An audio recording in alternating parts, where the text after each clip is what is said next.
Maka-harvest na po tayo ng atin pong kamatis. Tingnan nyo po, ang lalaki. Kakita na po ba kayo ng ganitong kalaking kamatis? Tapos yung kamatis na ganito, ano ba ho klaseng kamatis to? Hindi po ito upo. Kamatis po yan.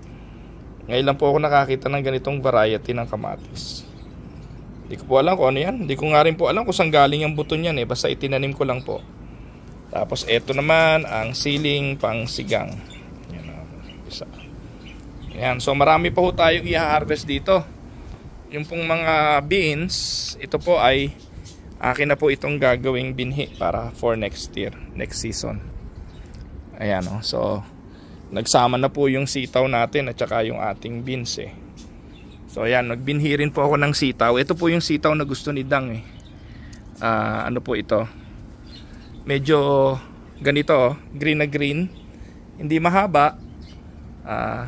Manipis lang, tapos hindi madaming buto. Ayan, so ito po namang beans na to, kakaiba rin ho ito. Ayan, lalaki po nito. Kaya magandang itanim ito kasi konti lang enough na pang gisa at pang sahog sa bulalo o kung saan nyo mang gustong isahog. Ayan, so ito po mga kamatis pa rin ito. Dito po hinarvest yung mahaba, yung haba na kamatis. Ayan, marami pang bunga oh. Ito naman yung bilog. Ito ay ano rin ito eh, sitaw.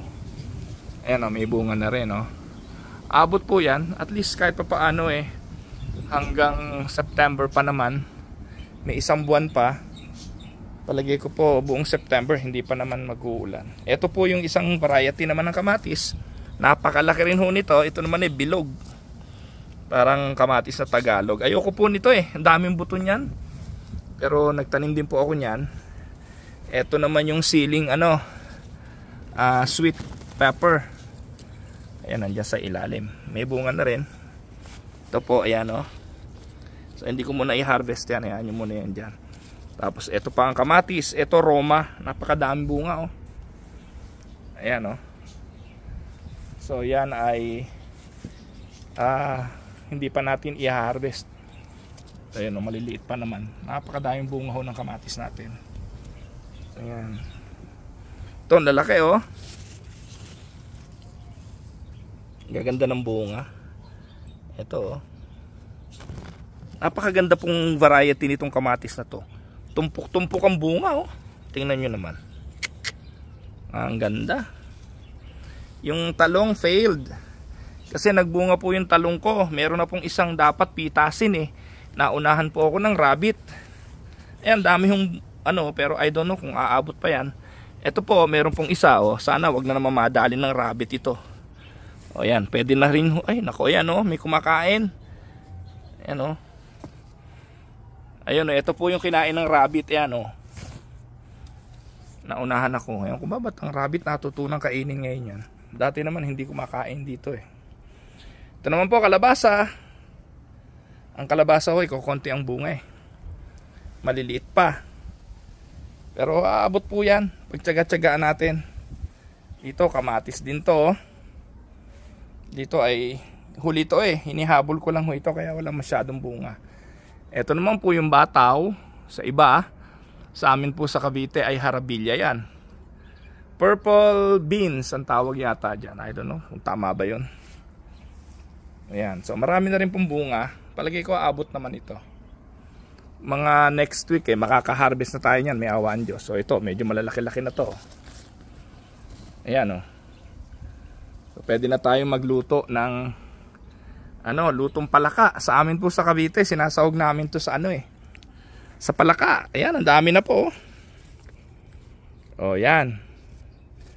So by next week, pwede na po nating i-harvest to. Dami oh. Ayan.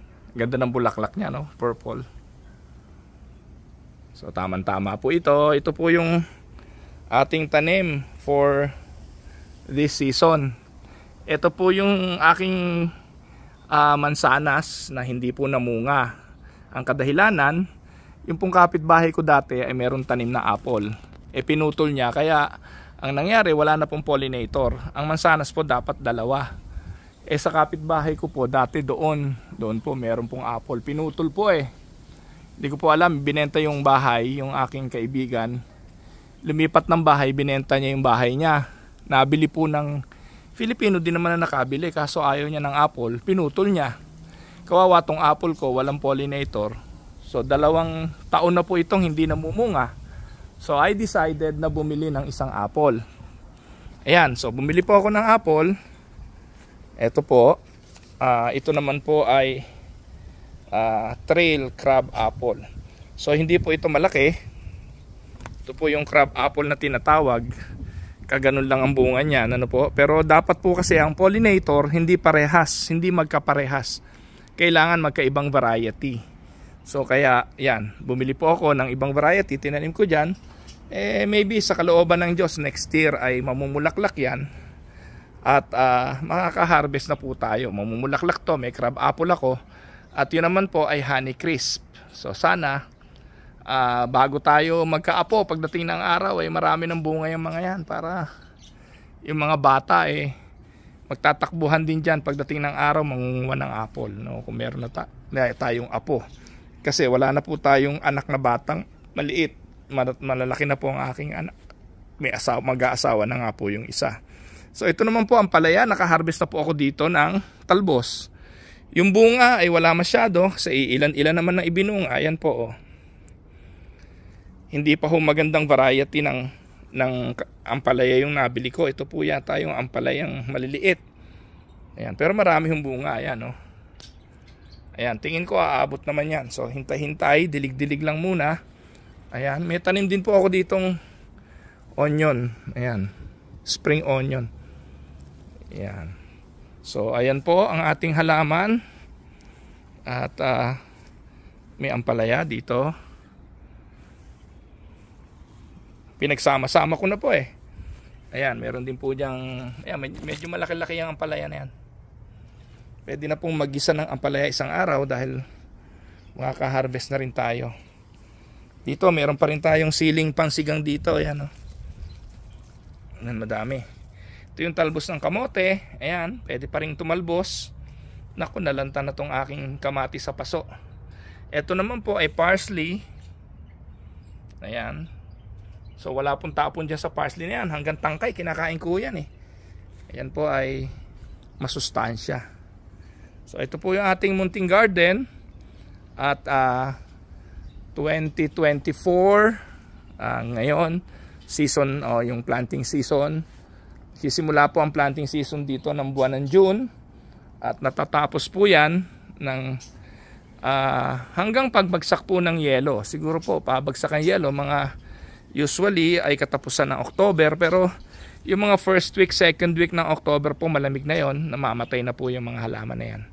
So bago po lumamig, papatayin na natin yan, lilinisin natin yan, ipe-prepare natin ng lupa para sa next planting season next year. So yung mga binhe, yan itatabi lang po natin yan, at yan na rin po ang gagawin nating punla next year. So ayun po, at salamat po sa inyong patuloy na ko sa YouTube. Pasensya na po kayo kung hindi po ako madalas makapag-upload kasi po ay talaga pong medyo busy ang buhay dito sa Canada at busy po ang inyong lingkod. Gayunpaman, gusto ko rin po kahit papaano paminsan-minsan ay mag-upload sa ating YouTube channel. Baka po biglang mamatay po, sayang naman. Nade-demonetize po kasi kapag hindi nag-upload. Kaya once in a while ay nag-upload po tayo. Maraming salamat po. Mag-ingat po kayong lahat. God bless everyone.